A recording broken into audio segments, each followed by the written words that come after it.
نحمده ونصلي على رسوله الكريم اما بعد اعوذ باللہ من الشیطان الرجیم بسم اللہ الرحمن الرحیم فإذا جاءتهم الحسنة قالوا لنا هذه وإن تصبهم سيئة يطيروا بموسى ومن معه ألا إنما طائرهم عند الله ولكن أكثرهم لا يعلمون۔ جب ان کے پاس کوئی اچھائی پہنچتی تو وہ کہتے کہ یہ تو ہمارا حق ہے، اگر ان کے پاس کوئی برائی پہنچتی تو بدشگونی لیتے موسیٰ علیہ السلام کے ساتھ اور ان کے ساتھ جو موسیٰ علیہ السلام پر ایمان لائے۔ خبردار، تمہاری نحوست بدشگونی سب اللہ کے پاس ہے، لیکن ان میں سے اکثر جانتے نہیں ہیں۔ پچھلی آیت میں یہ بات آئی کہ موسیٰ علیہ السلام جب جادوگروں کے مقابلے میں اللہ تعالیٰ نے ان کو فتح عطا فرمائی تو یہ فرعونی پہلے سے زیادہ بھڑک گئے، موسیٰ علیہ السلام اور بنی اسرائیل پر ظلم ڈھانے لگے، اور انہوں نے کہا کہ ہم ان کے لڑکوں کو قتل کریں گے، بچیوں کو باقی رکھیں گے۔ تو اللہ تعالیٰ نے فرعون پر عذاب بھیجنا شروع کیے اور فرمایا کہ وَلَقَدْ أَخَذْنَا آلَ فِرْعَوْنَ بِالسِّنِينَ، سب سے پہلے قحط پڑا، بارشیں رک گئیں، دریا نیل جو فرعون کے گھر کے محل کے قریب سے گزرتا تھا وہ خشک ہو گیا، جس کے ساتھ مصر کی زمین آباد رہتی تھی، پھل کم ہو گئے، یہ اللہ کی طرف سے ان پر عذاب آیا۔ تو اس کے بعد ان کے حالات یہ تھے، اور اس سے پہلے بھی یہی ذہن تھا کہ جب ان کے پاس کوئی خیر پہنچتی تو وہ اپنا کمال سمجھتے تھے۔ اب بھی عموماً جو دین میں کمزور طبقہ ہے وہ اگر کوئی اچھائی پہنچے تو فوراً اپنا کمال گنواتے ہیں کہ ہم نے ایسا کیا تو تب تجارت میں اتنا نفع ہوا، ہم نے یہ طریقہ اختیار کیا تو اس سے ہمیں نفع ہوا، اس کی نسبت اپنی طرف کرتے ہیں۔ اور اگر کوئی برائی پہنچ جائے تو پھر پریشان ہوتے ہیں، واویلا کرتے ہیں، وہ اپنے کردار کا نتیجہ نہیں سمجھتے، حالانکہ یہ سب اللہ کی طرف سے فیصلے ہیں۔ کبھی انسان کے پاس فراوانی مال میں وسعت اور حالات کی بہتری انسان کے اعمال کی برکت سے ہوتی ہے، اور کبھی آزمائش بھی ہوتی ہے کہ ایک انسان برائی کر رہا ہے، سود پر اس نے کام شروع کیا، اس پر بھی اس کو بظاہر نفع ملنے لگ گیا، یا ناپ تول میں کمی کی، دوسرے کا حق کھایا تو اس میں وہ نفع محسوس کر رہا ہوتا ہے، یا اسی طرح کبھی اچھے راستے پر چل رہا ہوتا ہے، سچائی کے ساتھ تجارت کر رہا ہے، لیکن اس کو نقصان پہنچتا جا رہا ہے۔ یہ اللہ تعالیٰ کی طرف سے یہ انسان پر فیصلے اترتے ہیں۔ اگر وہ برائی کر رہا ہے، برے راستے سے تجارت کر رہا ہے اور مال بڑھ رہا ہے، یہ اس کے لیے ہلاکت کا باعث ہے، اور اگر وہ اچھے طریقے سے مال کما رہا ہے، سچائی کے ساتھ تجارت کر رہا ہے، لیکن اس کا مال کم ہو رہا ہے، یہ اس کے لیے آزمائش ہے اور آخرت میں ترقی کا ذریعہ ہے۔ ان کا نظریہ یہ تھا کہ جب اچھائی پہنچتی تھی تو یہ کہتے تھے لنا ہذہ، یہ ہمارا کمال ہے، ہم نے ایسا کیا اس وجہ سے مال بڑھ گیا۔ وَإِن تُصِبْهُمْ سَيِّئَةٌ، جب ان کے پاس کوئی برائی پہنچتی، ان کو کوئی نقصان ہوتا، يَطَّيَّرُوا بِمُوسَى وَمَن مَّعَهُ، یہ کہتے ہیں کہ موسیٰ علیہ السلام اور ان پر ایمان لانے والے جو ہیں، یہ ان کی نحوست ہے، نعوذ باللہ، بدشگونی لیتے۔ اللہ کے نبی صلی اللہ علیہ وسلم کا بھی فرمان ہے الطیرۃ شرک، کہ بدشگونیاں لینا یہ شرک ہے۔ مشرکین مکہ کے اندر بھی یہ تھا نظریہ کہ صبح کو جب کام کے لیے نکلتے تو مختلف انداز میں اپنے کاموں کے نتیجے پر پہلے سے فیصلہ کر لیتے تھے۔ اگر کوئی اچھا آدمی مل جاتا تو کہتے آج ہمارا کام ہو گیا، اور صبح صبح کوئی ایسا آدمی ملتا جن کے بارے میں ان کا نظریہ ٹھیک نہیں تو وہ کہتے تھے بس آج ہمارا کام نہیں ہوا۔ یا باہر نکلے تو سامنے سے کوئی پرندہ اڑا، اگر وہ دائیں طرف اڑ کے جا رہا ہے تو کہتے تھے آج ہمارا کام ہو گیا۔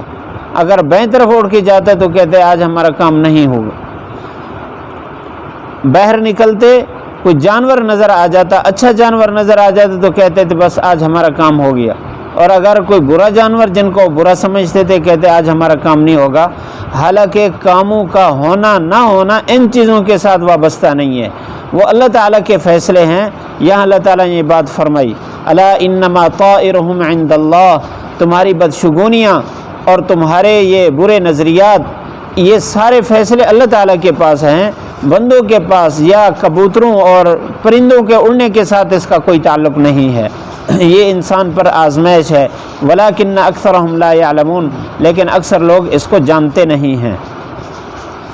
اب ہم بھی، ہمارے معاشرے میں بھی یہ بات پائی جا رہی ہے، صبح صبح کوئی اچھا آدمی، نیک آدمی مل جائے تو کہتے ہیں سارا دن ہمارا اچھا گزرتا ہے، اور اگر صبح صبح کوئی ایسا آدمی ملے جو آ کر قرض کا مطالبہ کر دے یا کسی بات پر جھگڑ جائے یا اس کو وہ اچھا نہیں سمجھتا تو کہتے ہیں صبح صبح متھے لگی ہے، پتہ نہیں سارا دن اب کیسے گزرے گا۔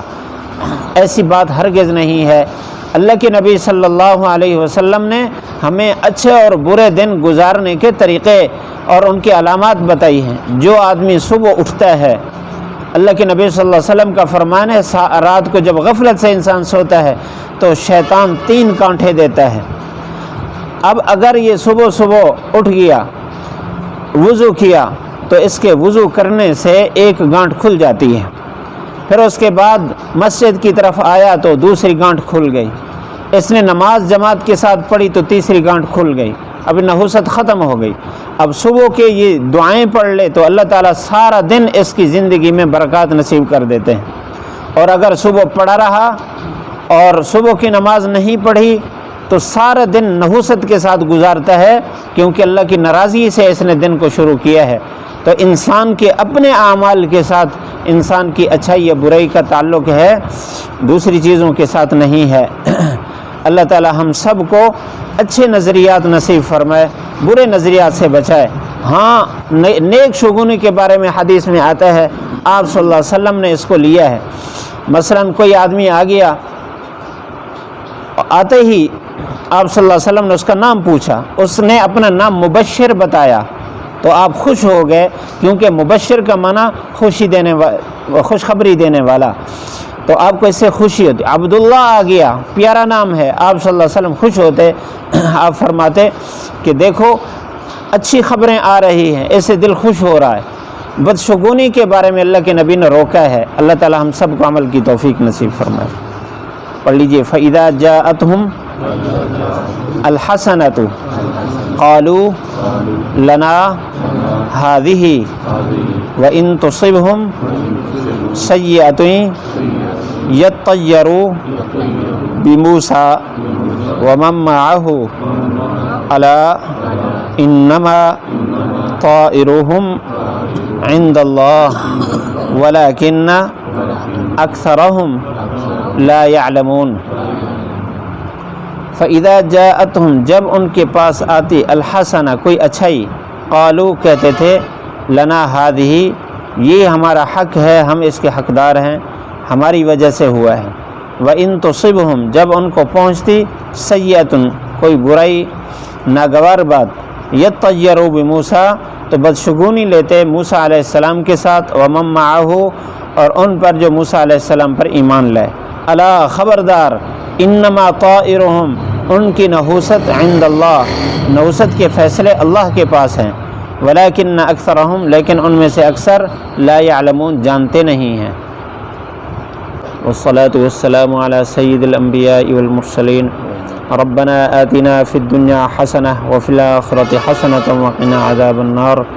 یا اللہ یا رحمن یا رحیم یا ارحم الراحمین، یا اللہ ہم سب کی بخشش فرما، ہم سب کے سارے گناہ معاف فرما، اپنی محبت تعلق قرب نصیب فرما، اپنے نام کی لذت سرور نصیب فرما۔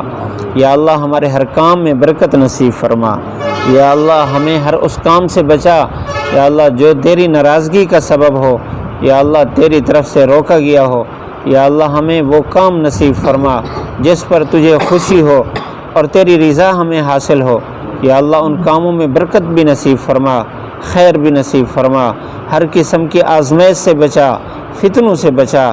یا اللہ جتنے احباب نے کوئی بھی تجارت کا کام شروع کیا ہے، زراعت کا کام ہے، یا اللہ کوئی بھی حصول رزق کا ذریعہ اختیار کر رکھا ہے، اس میں برکت نصیب فرما، نحوست کو دور فرما۔ یا اللہ ہمیں نیک اعمال کی توفیق نصیب فرما، برے اعمال سے ہماری حفاظت فرما۔ یا اللہ جتنے ہمارے بیمار ہیں صحت تندرستی نصیب فرما، جتنے تنگ دست ہیں فراخی رزق نصیب فرما۔ یا اللہ ہمارے اس درس کو قبول فرما، قرآن کے ساتھ ہماری یا اللہ لگاؤ اور محبت اور احباب کے اس میں شرکت یا اللہ اپنے ہاں قرب کا ذریعہ بنا۔ ہمیں قرآن مجید کی ہدایات رہنمائی کے مطابق زندگی گزارنے کی توفیق نصیب فرما۔